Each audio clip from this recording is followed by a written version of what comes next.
Blouse Hawaii travel สบายดีFCสบายดีหมดทุกคนที่กดติดตามคลิปเฮาในมื้อนี้เนาะมื้อนี้เฮาก็สิได้มาทายเอาราคาสินค้ามีอันนั้น FC คนไทยผู้หนึงเพิ่นบอกว่าเพิ่นกำลังสิย้ายมาอยู่ฮาวายแล้วเพิ่นอยากรู้สินค้าราคาของเครื่องปรุงของไทยของลาวของอาหารไทยอาหารลาวนี่ว่าราคามันสิส่ำใดแล้วก็เพราะว่าเพิ่นสิได้เกี่ยมพร้อมแล้วก็เพิ่นสิได้เกี่ยมพร้อมแล้วก็จัดแต่งเครื่องของเพิ่นที่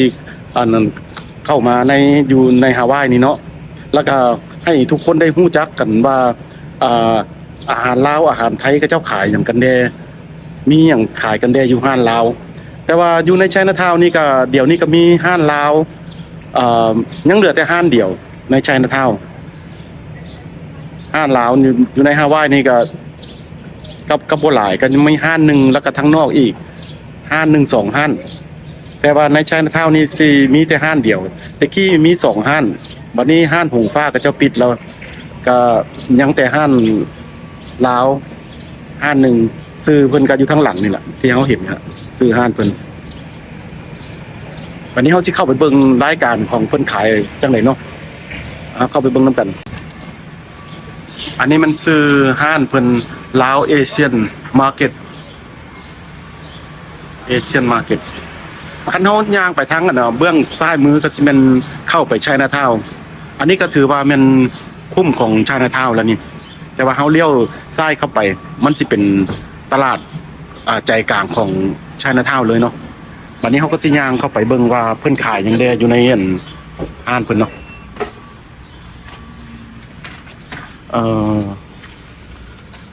อันนี้ก็มีประมาณนี้ก็เจ้าก็สิได้เอาน้ำหวานมาขายอันนี้ก็เจ้าเฮ็ดอยู่ทางนอกแล้วก็มีคนมาฝากขายตัวนี้ฝากขายก็คือมีข้าวละซองแล้วก็พักกันดอกแค2 ดอก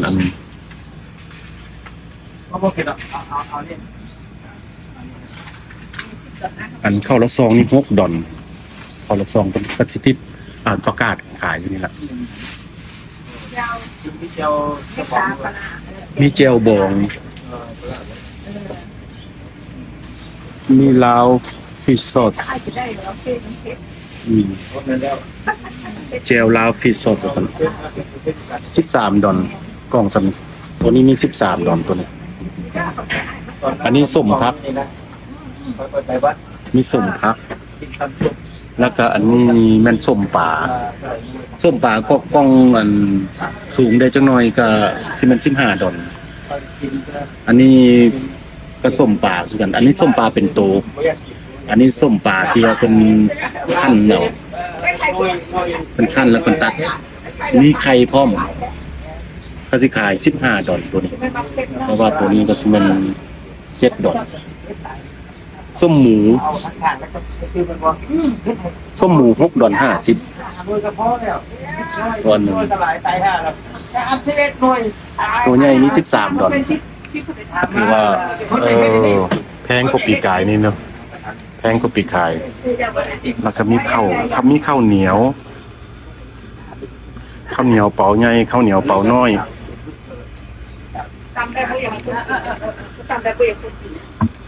อันนี้ก็ราคากับติดอยู่ตามแถวนี้เนาะเพราะสิถามราคาข้าวเพิ่นขายกันเท่าไหร่อยู่นี่ต่ำก็ไม่อยากคนอื่นถึงนั้นเพราะเราต่ำสำหรับเราเนี่ยเราไม่ได้ต่ำสำหรับคนอื่นอันน่ะข้าวเหนียวขายเท่าไหร่ถุงใหญ่ผมได้57ถุงใหญ่57ถุงน้อยหลายคนมากเลยว่ามาลูกชายเจ้า30เขาเจ้า38อันนี้57ข้าวเหนียว50 เท่า25ต่อ30 ดอนคันข้าวเจ้า35เพิ่นว่าข้าวเจ้า35ข้าวเหนียว30ต่อ25 เท่าเบิ่งเพิ่นขายนี่ก็คล้ายๆคือกันกับห้านลาวทั่วไปในอเมริกาเนี่ยเพิ่นมี แต่ว่าเพิ่นก็สิเพิ่มเครื่องของเฮาปลูกได้ของฮาวายนี่ไปเพิ่มเติมหน่อยหนึงเป็นผักเพิ่นคือจังซี่เนาะก็คือสิมีบักฮุงตำบักฮุงสดแล้วก็มีบักเลน หายหาเลยนะ มีบักเลน น้องตัวมีหลาย แล้วก็อันนี้เป็นเครื่องทางนอกเพิ่นเอามาฝากก็คือมี เอามาจากใส่ว่าสวนอยู่ใส่บ่ได้อะไรนะ มีทอดเผือกแห้งทอดกล้วย พบกันไหมสวัสดีส แล้ว วัสดีสวัสดี โรขนมโรนั่นน่ะอันนี้ขนมโรนี่7 ดอนทอดเผือก8 ดอนแล้ว เดี๋ยว ก็ เรามีหลายเพลงกำลังเป็นล้ำของเขานะเรื่องพวกอย่างเงี้ย ทอดนี่ก็8 ดอน มันตอนมันลองมานะมันลองเป็นอังกฤษนะโอ้กระมูลตายห่าเลยนะ ไม่ตัวนี้ออกมาใหม่ มาหลายนะ เราเป็นภาษาอังกฤษม้วนเนี่ย ของยวนยูเมนเล่นนะ อันนี้หูหมูเนาะทอดหูหมู ฟังมามันม้วนหลาย ทอดหูหมู12 ดอน อังกฤษเป็นล้ำเขาเนี่ย แม่ไอ้ม้วน เป็นล้ำเนี่ยเป็นเพลงดิสโก้นะ ย่าย่า เป็นล้ำเนี่ยเพลงล้าวเขานี่แหละ ย่าย่าแม่ ลองมาลองเสือภาษาอังกฤษ แป้งนัวก็ลืมแป้งนัว ก็เศร้ามาฟังมาแล้วเขาก็อยากเต้นขึ้นอยากเต้นหน่อยนึงเนาะ แม่ถือ เคยฟังกันอย่างเนาะ นี่ ทานข้าวสะอุด แต่ผมกินที่ไหนนะ อันนี้หูหมูเพิ่น ไข่ อันนี้คนไทยเฮ็ดหูหมูกับตัวนี้6.50 กล่องหนึ่งปลาแดก10 ดอนปลาแดกขวดน้อยน่ะ10 ดอนอันนี้ใบขี้หูดถุงหนึ่งซ้ำนี่แหละนี่แหละ3 ดอนล่ะนี่5 ดอนถุงหนึ่งก็บ่ฮู้ว่าจักเท่าเนาะแต่ว่าประมาณหม่องครึ่งเท่านี่ล่ะครึ่งเท่านี่5 ดอน เมืองไทยนะมาถามแล้วมันจะขายอะไรครับพี่แบบ วันนี้ก็ ของเนี่ย 2 ดอน ที่เล่นกัน 2 ดอน ยืนนักเกาะใกล้ๆแล้วงาสับปลาวันบัวทอดหาง อันนี้มันผักหอมลาบมิ้นถุงหนึงละ2 ดอน คนเขามันก็ดีมัน ปลาแดกก็ประมาณ10 ดอนเนาะแต่ละขวดนี่ ขาย ขวดบ่ว่าขวดใดก็10 ดอนเบิด10 ดอน ดอกลูกผักคาเลยนะผักคาเลย แล้วก็มีผักคะพร้อม น้ำผักคา ผักคะนี่ซ้ำนี่5 ดอนเนาะผักคะอ่อนๆเอาไปใส่แกงหน่อไม้5 ดอนอันหนึงมันเป็นยามบ่ผักคะ ปีนึงไม่ใช่หนึ่ง ปีนึงมีเท่านึง มันจะมีเดือน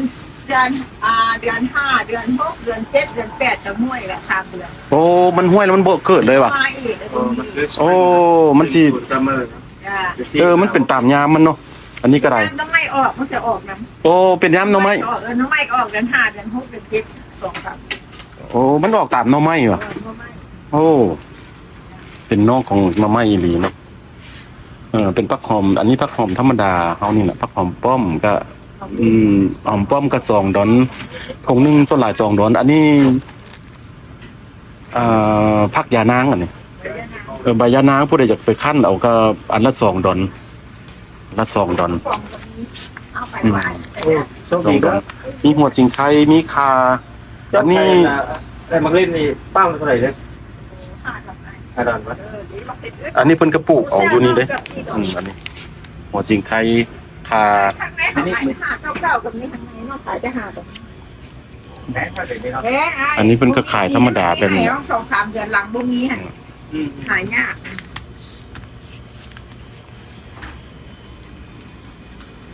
จับเท่าหนึ่งนะผมไปมองสั่งมาจับได้เท่า อันนี้เพิ่นก็ขายแบบธรรมดาเนาะ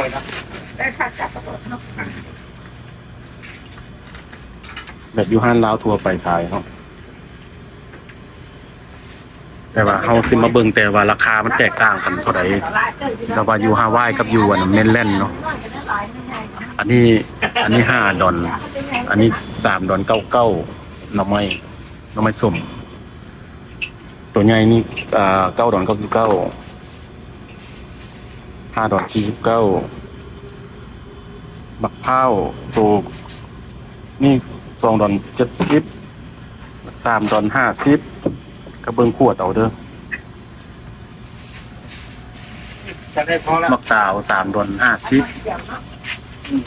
มักตาล$4.50กล่องมักตาลอันนี้เว้าเรื่องอันตัวกระป๋องประเภทกระป๋องยานางนี่$2.50คันผู้ใดบ่อยากคั่นเอาไปเฮ็ดสดโลดอันนี้บักมี่$2.30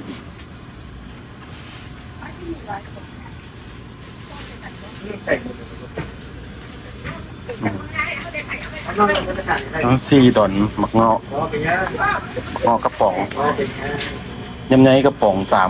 $3.70เฮาก็สิเอาไปราคาที่เฮาเห็นนี่แหละแต่ว่าคันผู้ใดอยากรู้ราคาตัวใดก็ให้ถามมาในใต้คลิปนี้เด้อว่าราคาหยังเท่าไหร่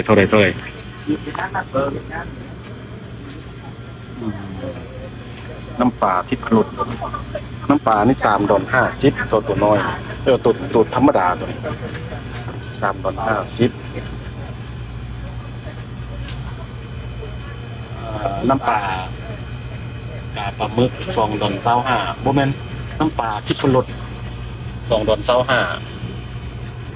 แล้วก็น้ำปลากาปลาหมึกมี$4.49$3.99ตัวนี้$3.50ตัวเจโร่green or black อันนี้เครื่องปรุงก็สิมีเครื่องปรุงลาวไทยเฮานี่ก็อันนี้มักจัน$2ตัวถุงนึงอันนี้ซินนามอน$2ถุงนึงอันนี้คันเพิ่นป่นสำหรับสำเร็จรูปใส่เฟอเลยนี่สำเร็จรูปใส่เฟอหรือว่าสิใส่พะโล้$4อันนี้เพิ่นเขียนว่าใส่เฟอสำหรับใส่เฟอ$4อันนึงไข่เหี่ยวมากล่องนึง$5.50หน่อไม้ป่อง$2.50$2.60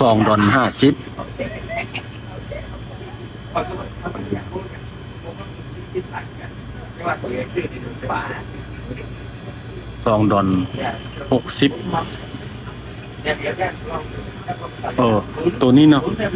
ตัวนี้ที่$2.50ตัวนี้ที่$2.60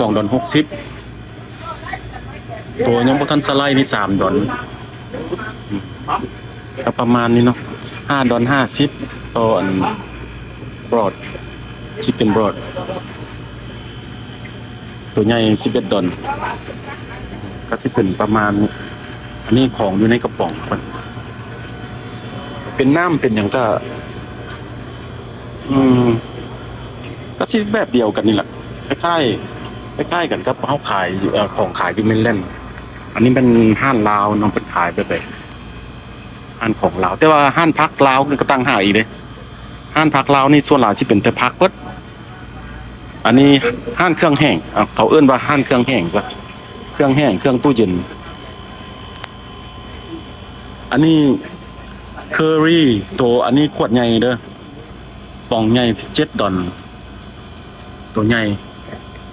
มันมีใหญ่มีน้อยอันกรัมมันนี่สิมัน2เท่ากับ3ออนซ์2เท่า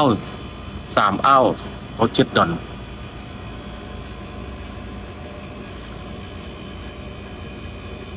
เคอรี่แดงเคอรี่เหลืองเคอรี่เขียวปองใหญ่นี่$7หมดเคอรี่ตัวเขียวตัวแดงคำว่าตัวน้อย$3.80ตัวน้อยนี่สิจักกรัม14ออนซ์ตัวน้อยนี่ตัวนี้$3.80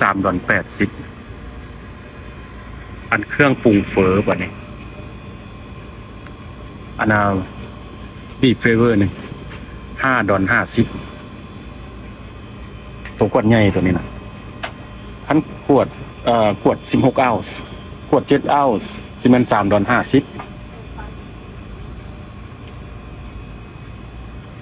อันนี้อันใส่เฟอ หน้าเฟอที่มันแดงๆบักเพชรหน้าเฟอ$3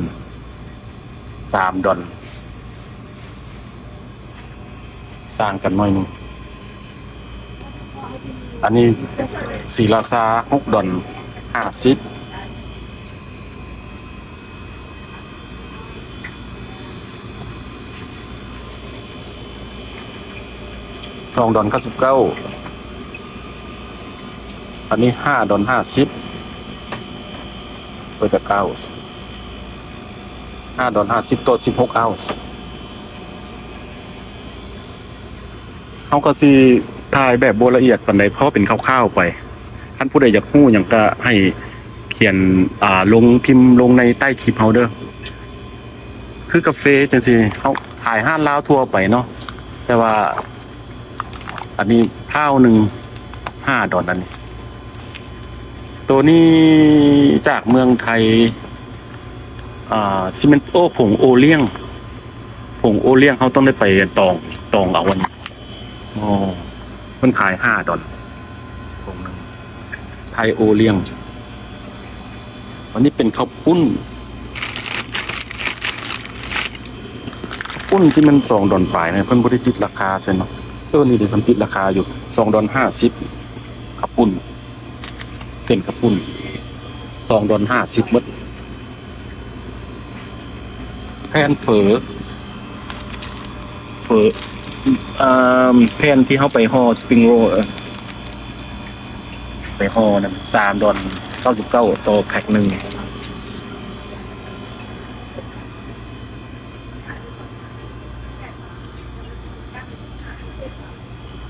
เฟอไปนี่ก็สิ$3เป็นนี่อันนี้นะ$3สิมี5แถวมีเส้นน้อยๆอันนี้ล่อน$2.50ล่อน$2.50ตัวนี้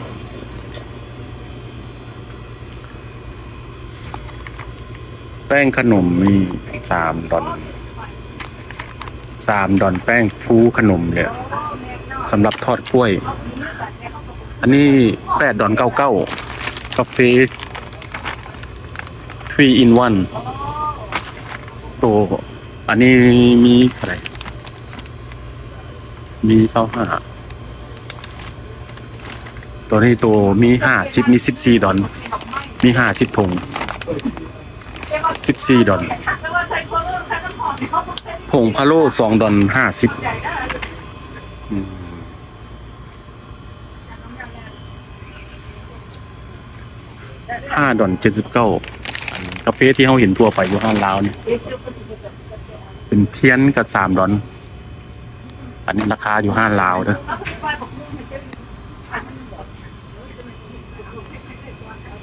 ประเภทห้างลาวอยู่ในฮาวายแต่ว่าบ่ฮู้ว่าอยู่เมนแลนด์สิ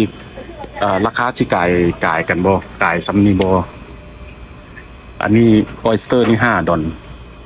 ออยสเตอร์ในพอยนี่$5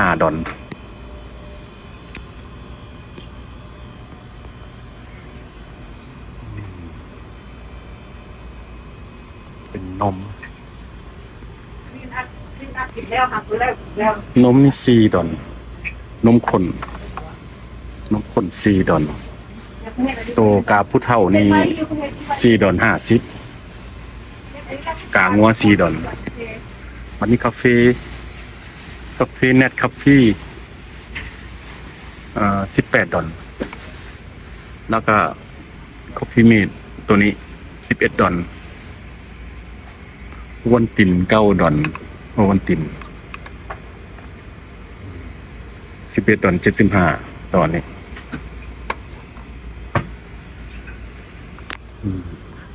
บัดนี้เฮาสิเบิ่งในอันของยูฟีเซอร์เนาะของฟีเซอร์ว่าเพิ่นมีหยังขายเด้อก็มีแบบห้านลาวอยู่เมนแลนด์ก็สิมีแบบนี้แหละเนาะแต่ว่าของเฮานี่มีแต่ของที่เฮาป่นที่ว่าเฮาปลูกใหม่ๆอยู่นี่ก็สิมีแบบเดียวกันมีสาลีแล้วก็มีเก้าหลามแล้วเจ้าอยู่นี่แต่ว่าคนสิมาเนาะที่เป็นงานได้มาไหมนี่บักกอกบักทุเรียน นี่ข้าวต้มมะกอกนี่เท่าไหร่ ปลา299 299มะกอกทั่วเลียนนี่เด้ทั่วเลียนนี่18 ดอลเอาก็สิถามเพราะเป็นอันเล็กๆน้อยๆไปซื้อบ่ได้ก็มาเทียบเอาราคาเอาเนาะว่า อันนี้ราคาเพิ่นสิเขียนใส่เทิงนี่เนาะเขียนอยู่เทิงนี่เนาะปลาแต่ละเปียเพิ่นสิขายเป็นพาวตัวนี้ เป็นประเภทปลาแต่ละเปียเรทแต่ละเปียมันสิเป็นอ่านเอาตรงนี้เด้ออ่านเอาในนี้แล้วก็ตัวนี้ก็อ่านเอาในนี้ตัวเรียน18อ่านเอาตามพันทิปนี่แหละเราสิเปิดเบิ่งแบบเป็นปลาแบบไหนปลานี่ก็มีปลานิ่มปลาตะเปียปลาสวายราคาก็ตามอยู่ในลิสต์นะอันนี้ประเภทปลาคือกันมีปลาสลิดปลาน้อยปลาไง ปลาทู มีปลาทูปลาอยู่เนาะไปอยากรู้ราคาอย่างก็เบิ่งเอาอยู่นี่เด้อมันมีลิสต์อยู่ในนี้ให้เบิ่งเอาเปิดเบิ่งสดนี่หอยปลาทูกับไก่อันนี้ไก่เวียดนามไก่ลาดไก่เวียดนาม แล้วก็ไก่หยาบ2อย่าง โอ้มีไก่หยาบพร้อมปะ ไก่หยาบเขาจะสีแดง โอ้ไก่หยาบอยู่ลุมพุ่นเนาะ ไก่หยาบเขาจะสีแดงนั่นสิงกัน โอ้เป็นละ ไก่หยาบเขาจะสีแดง โอเคไก่หยาบกับไก่ลาด ไก่ละไก่ละ ไก่ลาดจีนไก่ลาดเวียดนามไปทั้งสิ้นอันนี้ประเภทมีเนาะประเภทมีนี่ขายกล้องเท่าไหร่ 18แล้วแต่ 16 17 18 ยาบางอันจะช่วงเราจะ18 โอเค 58สูงคือกันซะ ระหว่าง16หา18อิงตามยี่ห้อเนาะ ยายี่ห้อแม่คันเส้นละ18 เออ คันเปิดละ17คันนี้มากๆละ16 โอเคตามเรื่องมัน อันนี้หมูฝอย7 ตอน99 3 ดอน99อันนี้อันหัวนี่อันปูเฟอร์3 ดอนแม่นอันนี้เนาะ3 ดอน99อันนี้ก็3 ดอน99คือกันเทียบหมู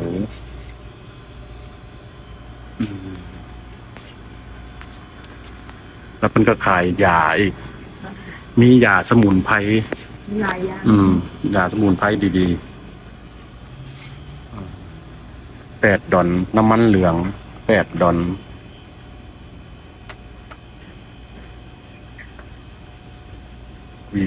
โอ้ย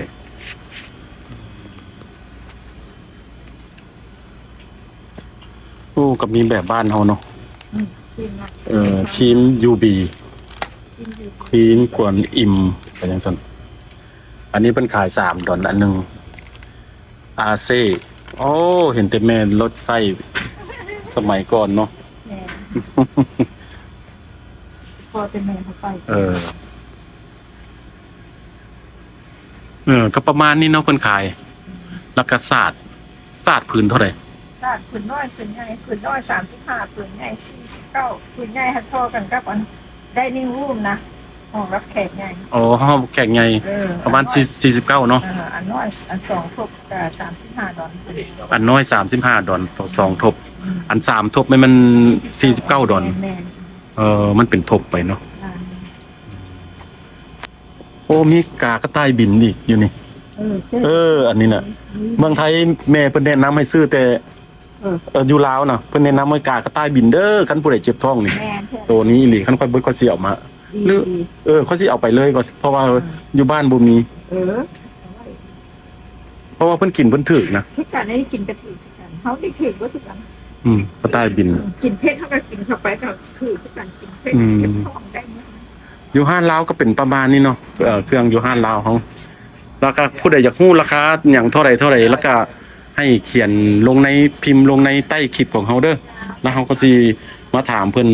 แล้วก็จะมาทายให้เบิ่งอีกเทื่อนึงก็เป็นประมาณนี้เนาะห้านลาวอยู่ในไชน่าทาวน์ก็มีห้านเดียวนี่แหละโอเคขอบใจอันนี้ก็มีแม่นห้านเฟอเวียดเนาะก็ห้านเฟอเวียดธรรมดาแบบอยู่อันน่ะเมนแลนด์เฮานั่นล่ะอันนี้ก็เจ้าขายอันนี้ห้านจีนนี่ห้านจีนเขาสิขายบักพร้าวหน่วย$8หน่วยละ$8คันปอกเปลือกละ$6คันบักพร้าวแก่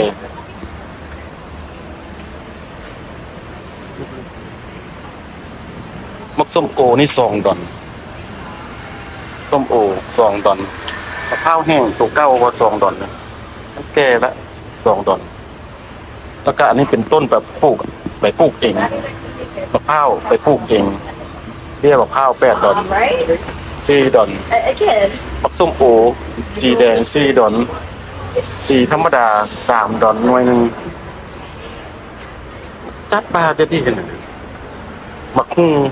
ข้าวละ$2.39มักม่วง$1.99เซลโบซับ$4.99ต่อข้าวหนึงมักม่วงคือมีหลายชนิดต่างกันเนาะมักม่วงดีๆได้ก็เจ้าก็ขาย$3.99อันสวีทแมงโก้มักซิดาแบบบ้านเฮานี่$4.99ต่อข้าวหนึงมักซิดามักม่วง$5.99คันมักม่วงที่ว่าสั้นดีแนวนึงก็แพงคันว่าบ่ดีปานใดก็เขาก็ลดลงคันถ้าว่ามันส้มมันหยังในห้างเขาเจ้าก็ขายเครื่องแห้งแบบห้านลาวห้านไทยเฮานั่นแหละมักเฟือง$4.99ต่อข้าวหนึงเฟืองมักละมุด$4.99ต่อข้าวหนึงเป็นประมาณนี้เนาะวันนี้เขาไปเบิ่งประเภทผัก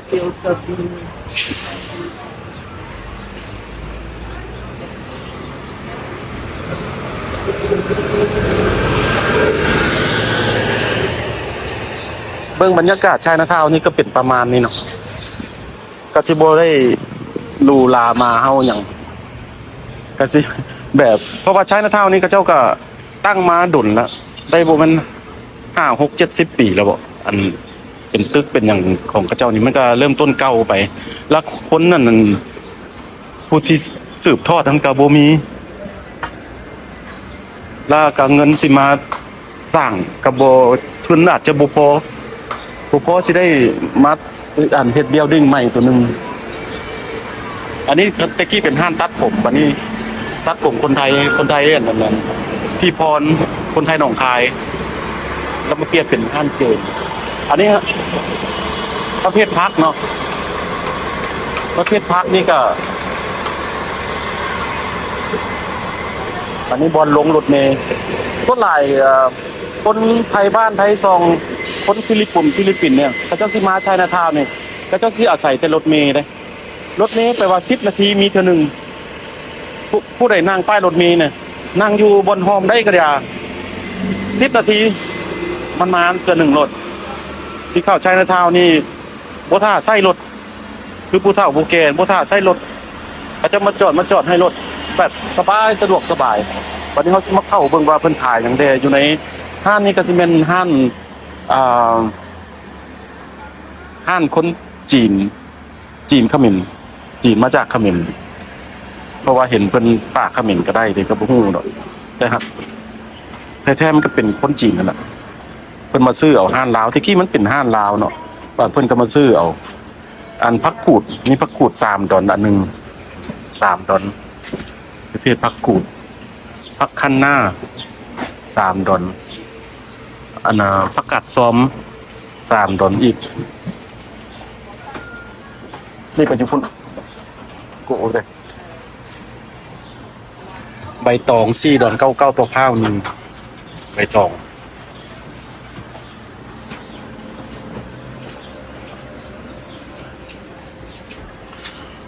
ผักหอมป้อมนี่ก็มัดใหญ่นี่$2.50 เขาเจ้าขายถึกอยู่ตัวนี้ห้านนี่นะมีทูนพร้อมทูนมันขายอันละ$2อันละ$2บนลูกข้าวนึงคือว่า each โอ้เดียวราคาอันนั้นราคาอันนั้นเดียวราคาอันนั้นอย่างกับผักชีลาว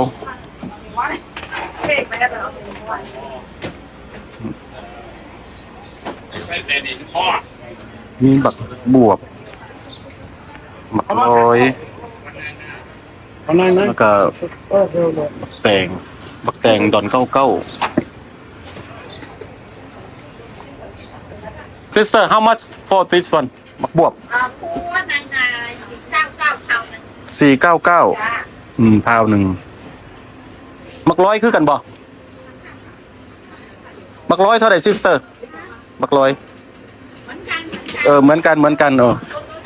$4.99เขาก็บ่อยาก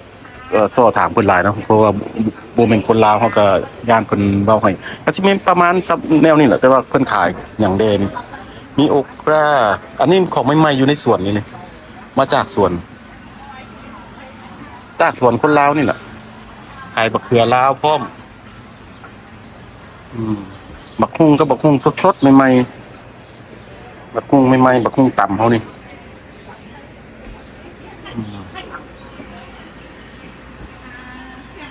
มีบักปีบักม่วงกินส้มแล้วมีบักปีนี่ถามมัน How about this one บักปี$2.99บักปีพบต่อพาวหนึ่งอันนี้เขาก็อันถามเพิ่นตัวสำคัญคือเนาะตัวที่ว่าเขาก็บ่จะถามเอาเบิดเพราะว่าเพิ่นสิว่าเฮานี่มาอันนั้นเอาราคานี่ไปให้ค่าคู่ต่อสู้เบิ่งเนาะมีบักซูโอเคเอาก็เบิ่งเอาตัวนี้เนาะมันก็ขายบ่ได้แพงได้อยู่นี่อันนี้เคอรี่รีบดอนอันละดอนเพิ่นขายอันละดอนบ่ได้ผักหอมผักหยังอันละดอนก็ซ้ำนี่แหละนี่อันละดอนเด้อเพิ่นมาเฮ็ดมัดอันละดอนดอนเบิดอันนี้ผักมิ้นอันบัวละพาอันละดอนกัใหญ่เติบผักใหญ่มีแต่อันผักอีเลิศนี่$2ผักอีเลิศผักนางเลิศนี่$2ลาใบเตยดอน50ตัวอันนึง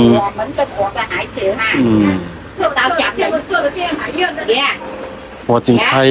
ก็$1อันนี้ก็$1อันผักขะแยงอันนี้ผักขะแยงก็สิ$1นี่แหละเคยซื้ออยู่น้ำเพิ่นมันนี่การขายเครื่องแห้งเพิ่นก็สิใกล้ๆคือกันกับห้านลาวที่เฮาเห็นมานี่แหละเครื่องแห้งเฮาก็เบิ่งเอาตามราคานี่เอาโอเคห้านนี้ก็ประมาณนี้เนาะห้านนี้แล้วเฮาสิต่อไปเบิ่งห้านลาวขายผักแล้วบัดนี้เฮาก็สิย่างเข้ามาเบิ่งไชน่าทาวน์ว่าราคาที่ว่าไชน่าทาวน์ก็มีห้านผักห้านลาวขายผักอยู่เด้อันอยู่ในไชน่าทาวน์นี่เขาก็จะไปเข้าไปเบิ่งเนาะอันนี้มาเบิ่งหมักไหม้อยู่ห้านเบียดกล่อง1ต่อ$6หมักไหม้กล่องละ$6มันจะมีหมักนัดหมักโมหมักหุ่งหมักม่วงแต่ละอันมันขาย$6หมดบักนี้บักโคเรียนนี่$11.95ต่อพาวหนึ่งเนาะแล้วก็มากกันมัน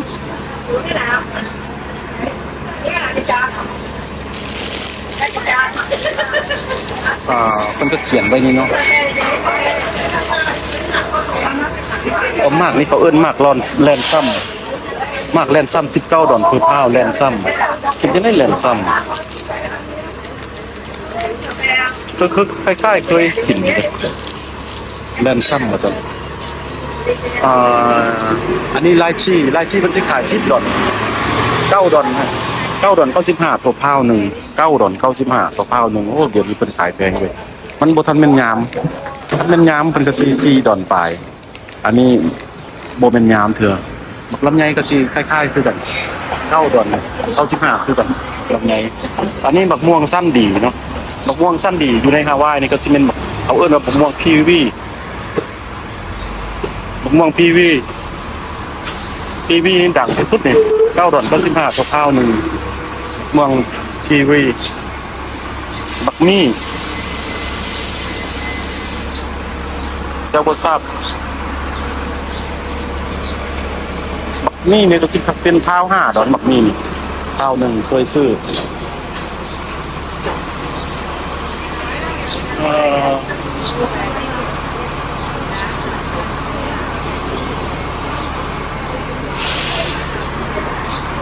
เป็นประมาณนี้นะบอกไม่อันนี้ก็เป็นฟู้ดคอร์ทไชน่าทาวน์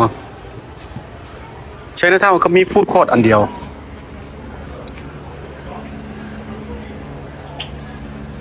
ห้างเสริมสวยของเวียดอันนี้ห้างเสริมสวย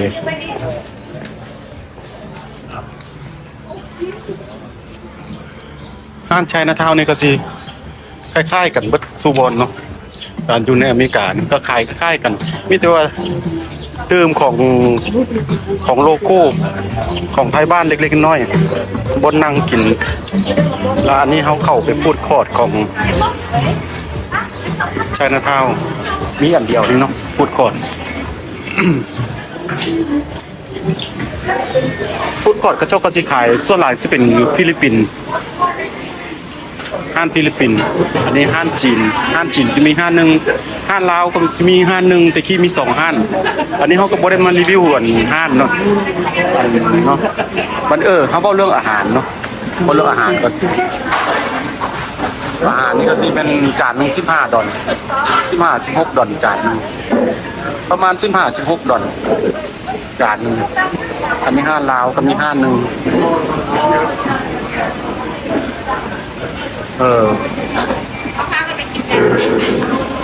ถ้าเพิ่นไปกินอันนั้นของเกาหลีเพิ่นมักซอสเซ็กหวานของฟิลิปปินส์ไปซื้อเอาไปซื้อของเกาหลีมันแล้วบ่ถูกเพิ่นบ่ถูกแล้วเพิ่นเรามาซื้อเอาอยู่นี่อันนี้มุกป่าเนาะมุกป่าก็10 ดอลมุกป่าแล้วก็โมจิบานาน่าอันนี้โมจิบานาน่าโมจิแมงโก้5 ดอลบานาน่า3 ดอลมันเบิ่งราคาโอเคแล้วครับห้างลาวก็มีห้างหนึ่งอันนี้เขาไปเข้าเบิ่งมักไม้ผลไม้ของเวียดกับเจ้าขายอยู่ในไชน่าทาวน์นี่แหละโอ้มื้อนี้บ่มีหลายเนาะงามมักไม้หลายๆกับเจ้าก็สิขายหลายๆมันหมดเพิ่นก็นั่งอยู่เทิงฟรีเซอร์กินอย่างดีเนาะเพิ่นขายโอ้อยู่นี่เพิ่นขายถือก่อนเลยอยู่ข้างนอกเขาเจ้าสิขาย9 ดอล95อันนี้5 ดอล95ลายที่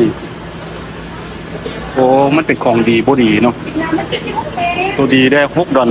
95ตัวนั้นตัวนี้สิมันเจ้าได้ละ5 ดอล95เนาะ How much jackfruit you sell jackfruit yes Say by pound. how much per pound Yes, how much per pound $3 per pound โอ้ขาย$3 per pound $3 per pound แล้วก็อันนั้นมักน้ำนม Star Apple กับเจ้าเอิ้น6 ดอล99 6 ดอล99มักน้ำนมก็มีมักส้มโอมักฮุงดอล99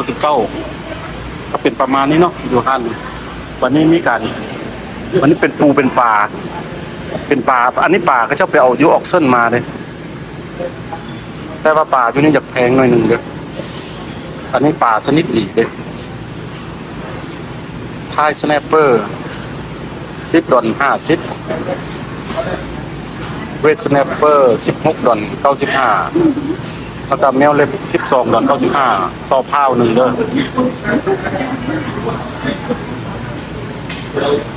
วันนี้ปลาทูน้อยเขาเอิ้นอาคู7 ดอล50 7 ดอล50ต่อพาวหนึ่งปลาทูน้อย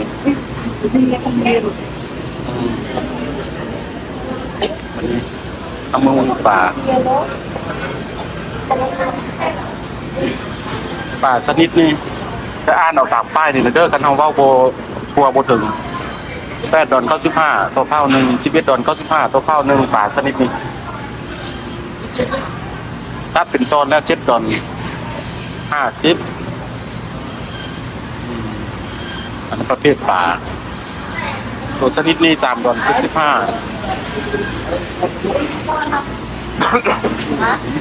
อันนี้ปลาตาเดียวปลาตาเดียว19 ดอล95อันนี้คูนุยโลโก้อันนี้ของไทยบ้านกับเจ้าโลโก้29 ดอล95ปลาอยู่ฮาวายนี่อยากแพงหน่อยหนึ่งเลยปลาอยู่ในฮาวาย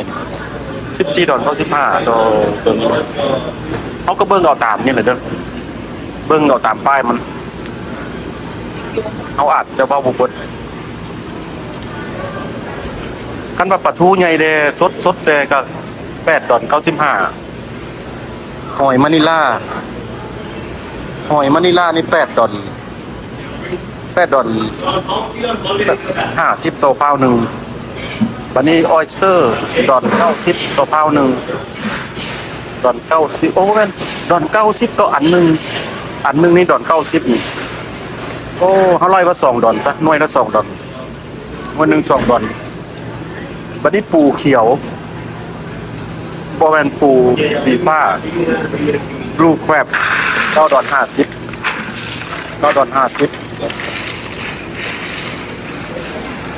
อันนี้ก็เจ้าตัดเป็นนั้นเอาเนาะ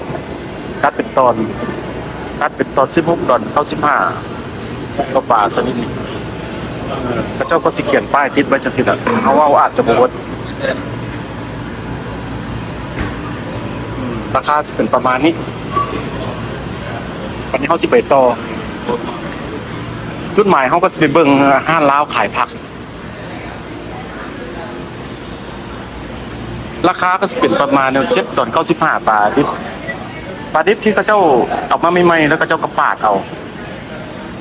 แฟรชเขาจะเอิ้นว่าแฟรชอันนี้ขึ้นมาใหม่ๆ7 ดอล95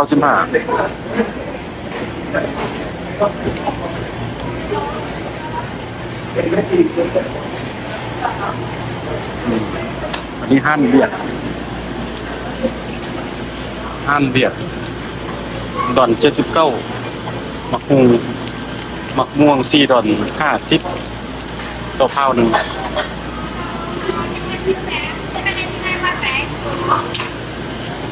อันนี้มักสลี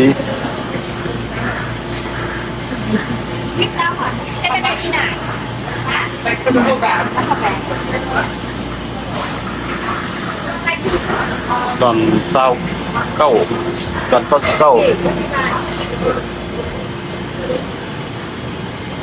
นี่เขาก็เพิ่งตามป้ายมันออกเด้อมักทุเรียนมักเราก็ทราบ4 ดอล50มันก็เป็นประมาณนี้เนาะทักที่ลิปินกับเจ้าก็สิขายแบบเดียวกันเว้าเรื่องราคาคือกุ้งนี่5 ดอล99ตัวน้อยสีอยากเป็นสีบลูหน่อยนึงอันนี้จัมโบ้5 ดอล95เป็นประมาณนี้เนาะจากชานาทาวน์อันนี้สิเป็นห้านขายผักของลาวแต่ก็เจ้าให้คนจีนเป็นคนงานเบิ่งให้อยู่เมืองลาวนี่ให้คนลาวเป็นให้งานแต่ว่าอยู่อเมริกานี่ให้จีนเป็นให้งานเนาะจีนเป็นให้งานคนลาว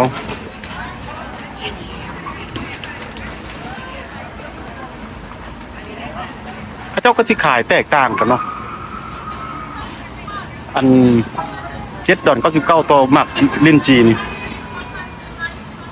ขายแตกต่างกันไป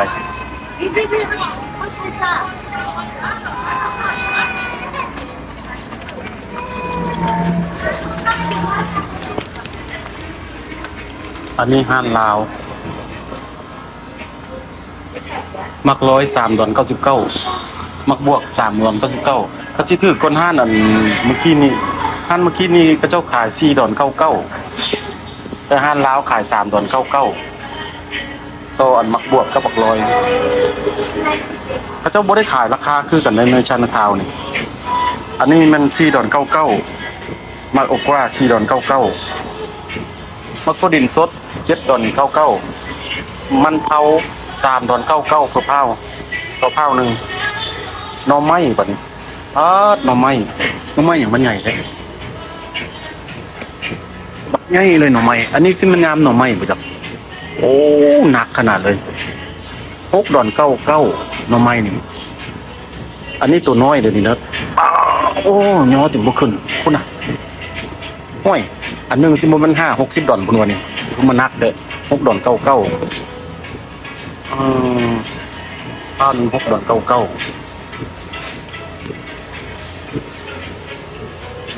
ตัวใดได้ฮะ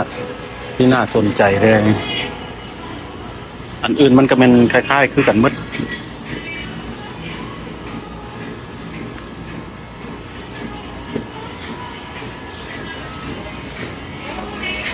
$7.99ตัวอันขิงสดขิงอ่อนมะเขือ$2.99มะเขือ$19มะเขือ$19.99มักแตง$49ห้าลาวสีถือก่อนหมูมักทั่ว$2.99ต่อพาวหนึ่งมักทั่วยาวมักทั่วฟิลิปปินส์แต่ว่าลาวก็กินเอาไปตำฟิลิปปินส์เอาไปคั่วไปแกง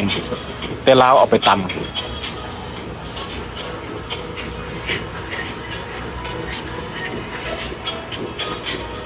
หัวจิงไคอันละดอน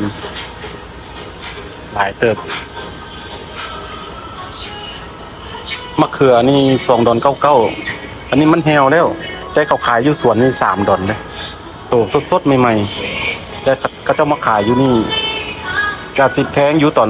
นั้นใหม่ๆแต่บัดเก่าแล้วก็เจ้าก็ขายลงอันนี้ก็เก่าได้น้อยนึงบักร้อยนี่เขาก็ขายลดลง$1 $2.99ทุน$1.99อันนี้แม่นยอดบักฮะยอดบักไส้นะบักไส้น้อยบักไส้ขี้นกยอดบักไส้ขี้นก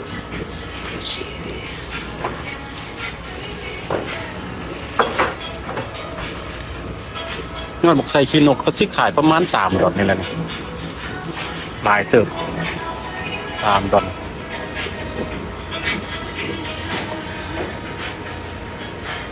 โคกเบิ่งโคกเด้ออยู่เมืองลาวกับอยู่นี่ก็เจ้ามาขายกันเท่าไหร่โคกกันนั้นไส้ซ้ำนี้ทั้งโคกกับสากพร้อม$20เขาขายกัน$20อันนี้ตัวใหญ่ขึ้นมาได้น้อยนึง$29.99ตัวน้อยธรรมดานี่$20เขียงก็เจ้าขาย$40เขียงนี่$40แต่ว่าตัวนี้ใหญ่นี่โอ้แบบตัวนินเห็ดเลยนี่แบบแกะสลักเขาเจ้าแกะสลักเห็ดนี่ไม่แบบอันหนาๆนี่เขาเจ้าขาย130ตัวนี้$130นี่แบบตัวนินเห็ดเลยเด้อนี่เด้อนี่แบบอยู่เมืองลาวเขาเจ้าเห็ดเอาไม้มาเห็ดมาเจาะเนี่ยเบิ่งข้างในมันอันนี้เป็นไม้อันนี้นะเขาเจ้าไปโซ่ซื่อๆเต้นี่$130อันนึงย่านโซ่ซื่อๆเอาไปต่ำมันสิได้เพราะเอาไม่ต่ำ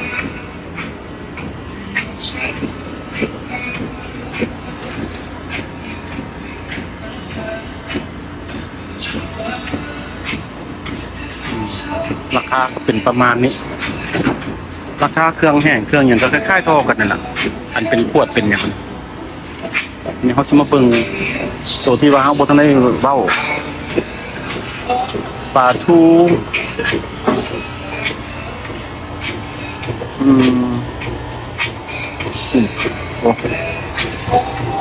แต่ว่ามักไปจืนกินปลาทูไปจืนกิน โมเมนต์อันนั้นลูกสิ้นที่เขาไปทอดใส่จืนลูกสิ้นงัวเขาไป1ซะก่อนพระเจ้าขายกับ$6.99เด้อลูกสิ้นนี่$6.99ตัวอันหนึ่งลูกสิ้น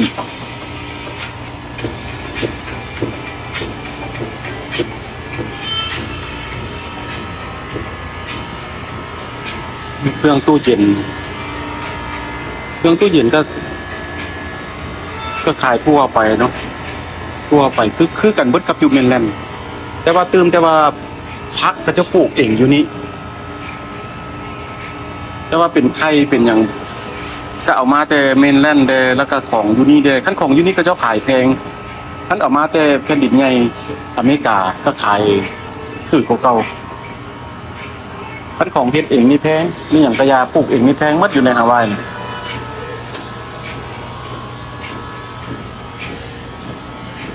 เนาะบัดนี้ก็เจ้าก็ออกมาเฮ็ดเป็นมัดขายคันถ้ามันเก่าแล้วก็เจ้าก็มาเฮ็ดมัดขายมัดละดอนเนี่ยถุงละดอนมันเก่าแล้วก็เจ้าก็บ่อยากทิ่มบัดนี้ก็เจ้ามาขาย$6 6ถุงต่อ$5 6ถุงต่อ$5อันนี้พักห้านลาวก็เป็นประมาณนี้เนาะพักห้านลาวนี่อันนี้ห้านคนจีนเจ้าของแท้ก็เป็นคนลาวจีนเนาะแต่บัดมาอยู่อเมริกานี่ก็เจ้าตั้งห้านลาวจีนแต่ว่าให้คนจีนแท้ๆมาขายราคาก็สิเป็นประมาณนี้อันนี้มักโมบ่แม่นมักแตงหอมเนี่ยมักแตงเด้อดมหอมคือบักแตงซุกบ้านเฮาเนี่ยบักแตงลายบักแตงซุกเนี่ย$3.99อันนี้มักนอดกระแพงเด้อ$5.99ตัวเผา1มักนอดลำไย$5.99ตัวเผา1อะโวคาโด$3.99ตัวเผา1ไปพอเข้าๆเนาะอันนี้มักมั่นนี่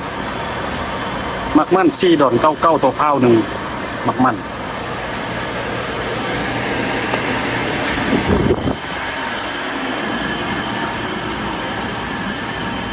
อันนี้เจ้าของก็เป็นเจ้าของจีนลาวคนลาวเขานี่แหละแต่ว่าเสื้อสายจีนอันนี้เจ้าของเป็นฟิลิปปินส์นั่นนี่ของฟิลิปปินส์ก็เจ้าก็ที่เอาออกลาวเขานี่แหละมาขาย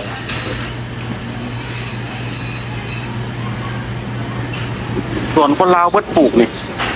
ฟิลิปปินส์ก็เจ้าบ่ปลูกเลยก็เจ้าที่ออกมามีแต่ตั้งห้านขายแบบนี้แหละฟิลิปปินส์เขาสั่งน้ำคนลาวอันนี้มีห้านลาวเด้อห้านลาว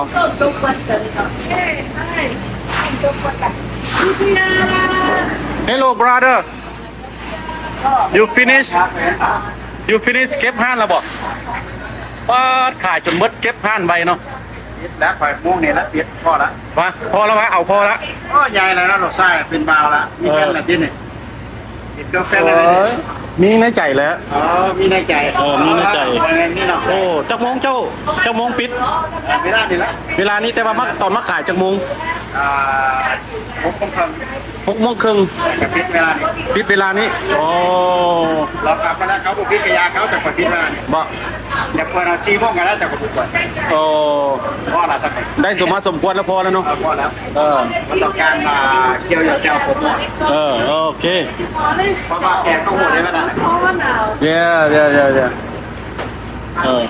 อันนี้ก็ห้านลาวแต่ว่าได้เมียจีนเมียใหม่เพื่อเป็นคนจีนเนาะ ได้ไหม อีก2 ทิศ ได้อยู่ไหมใหญ่ได้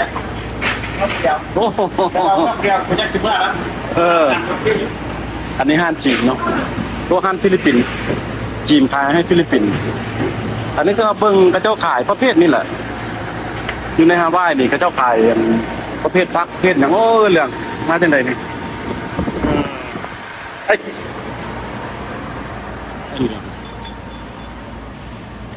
บัดนี้ห้านเวียดเอ้าโอ ก็เบิ่งซ้ำหั่นเบียดบาทหนึงตอนนี้มันก็อยากแรงแล้วเนาะกระเจ้าก็สิขายกระเจ้าก็ใกล้สิเลิกแล้วตอนเช้าเฮาก็ตื่นบ่ทันมาเนาะกระเจ้าก็คนหลายตอนเช้าเนาะแต่ว่าตอนสวยใกล้สิฮอดค่ายแรงกระเจ้าก็พากันกลับเมื่อบ้านกระเจ้าก็สิเกี่ยมเมื่อบ้านแล้วอันนี้ห้านเบียดนี่มักมี่โอ้บอกมี8 ดอน 99 โตเผา8 ดอน 99 โตเผาบัดเฮาไปถามทางใน3 ดอน โตเผามักมี่โอ้ก่อนสิซื้อนี่ต้องได้ถามก่อนเด้อต้องได้เลาะเบิ่งก่อนเด้อคันบ่เลาะเบิ่งบ่ได้เลยภูภูบ่เลยนะบ่แม่นใบยานางบ่เบียดขายอ๋อเลวารีลาวาไปกินอันนี้ก็เจ้าก็สิขายเป็นบักมี่จะมาแก้ก็12 ดอนอันนึงอันนี้ห้านเบียดเด้อนี่เด้ออันนี้ตอนเช้าก็เจ้าสิเฮ็ดหลายเด้คันมาแต่เช้าๆนี่อันนี้ก็เจ้าสิเก็บห้านแล้วมันใกล้สิเบิดแล้วอันใดก็บ่มีแล้วนี่ห้านเบียด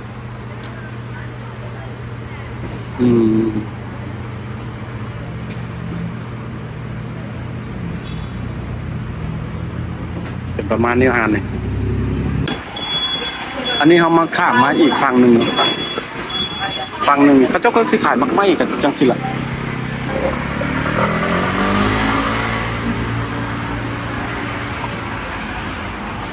ทีวีนี่3 ดอน 99ทีวีโต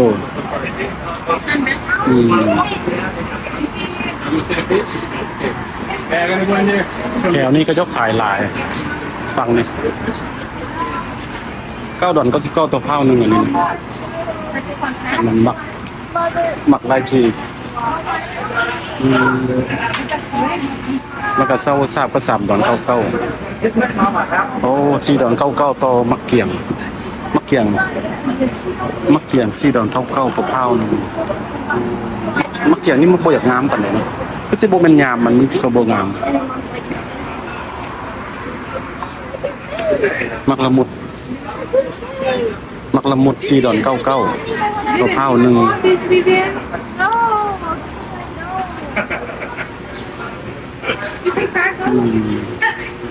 เขาก็เบิ่งราคาซื่อๆว่ามันขายกันแต่ไปเบิ่งซีฟู้ดบาทนึงประเภทซีฟู้ดถ้าผู้ใดอยากกินซีฟู้ดเนาะ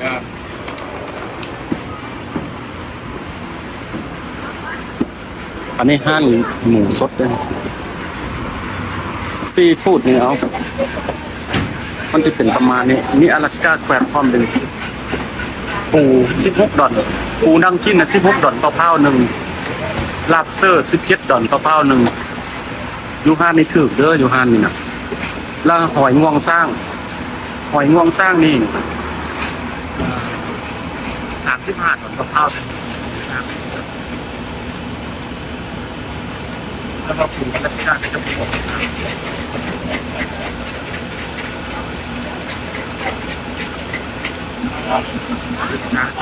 นี่เนาะปลาดุกปลานิ่ม15 ดอน 99เนาะปูก็จะมีขายสดอย่างเงี้ยขายปูสด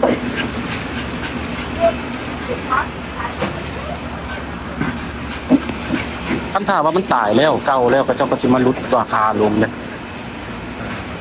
เจ้าก็สิลดราคาลงแบบนี้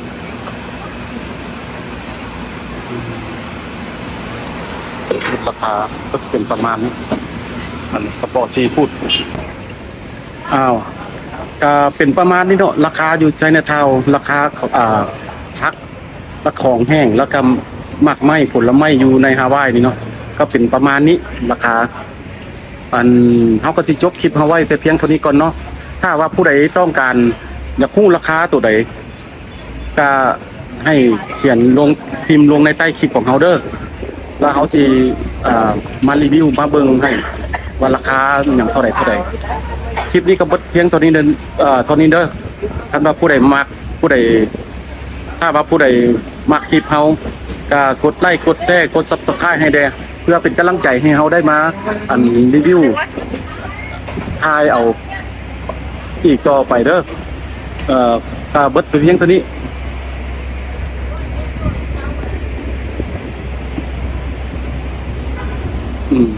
ถ้าว่าผู้ใดมักคลิปเฮาก็ให้กดไลค์กดแชร์กด Subscribe ให้ได้เด้อขอขอบใจจะได้รสชาติที่บ่